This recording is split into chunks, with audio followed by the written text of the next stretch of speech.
L'information sur le recrutement exceptionnel d'agents de la fonction publique suscite beaucoup de réactions depuis son annonce à l'issue donc des conseils des ministres.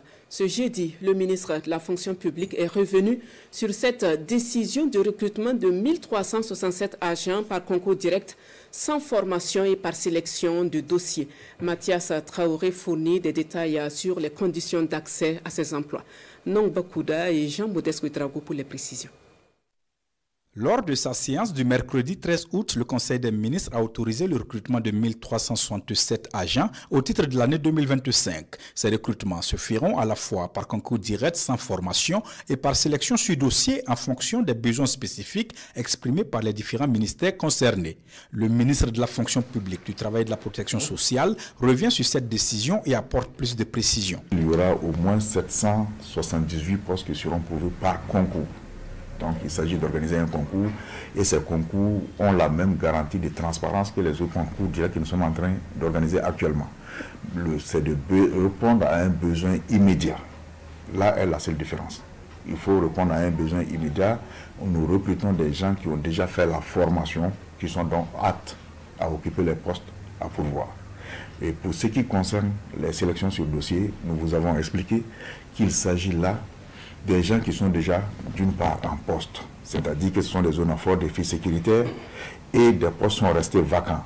Des volontaires les ont occupés et sont en train d'exercer le travail déjà.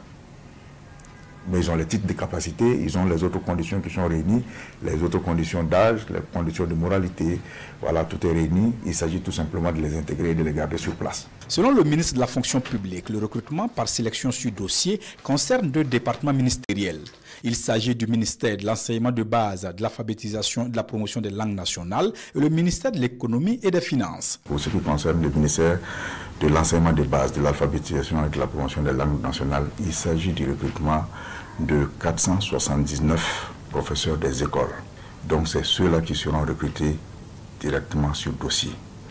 Pour ce qui concerne le ministère de l'économie et des finances, il s'agit des inspecteurs et des techniciens supérieurs du cadastre. Et il s'agit de recruter d'agents qui ont déjà des titres de capacité, et donc d'inspecteurs et de techniciens supérieurs qui sont au nombre de 110. Le ministre de la fonction publique a également fait la répartition des 778 postes à pourvoir pour le recrutement par voie de concours direct sans formation. Pour ce qui concerne le ministère de l'enseignement secondaire, de la formation professionnelle et technique, il faut dire qu'il est marqué par un manque chronique d'enseignants dans les matières scientifiques. À cet effet, il sera procédé au recrutement de 71 professeurs des lycées et collèges pour la rentrée 2025-2026, conformément au statut particulier. Ce qui concerne le ministère de l'Agriculture, nous allons recruter 85 personnes pour accompagner l'offensive agricole et puis l'initiative présidentielle pour l'autosuffisance alimentaire. Pour ce qui concerne le ministère de la fonction publique, du travail et de la protection sociale, il est prévu le recrutement de conseillers et d'assistants GRH. Donc il faut dire que nous avons opté d'aller dans une déconcentration verticale des actes de gestion des carrières. Alors pour ce qui concerne le ministère de la communication, compte tenu de l'intensification de la communication, ça a amené des dispositions qui ont été prises nécessitant la disponibilité d'agents immédiatement. Donc il s'agit d'assistants en journalisme, d'assistants en communication, des techniciens supérieurs des sciences et de l'information et de la communication qui seront au nombre de 70.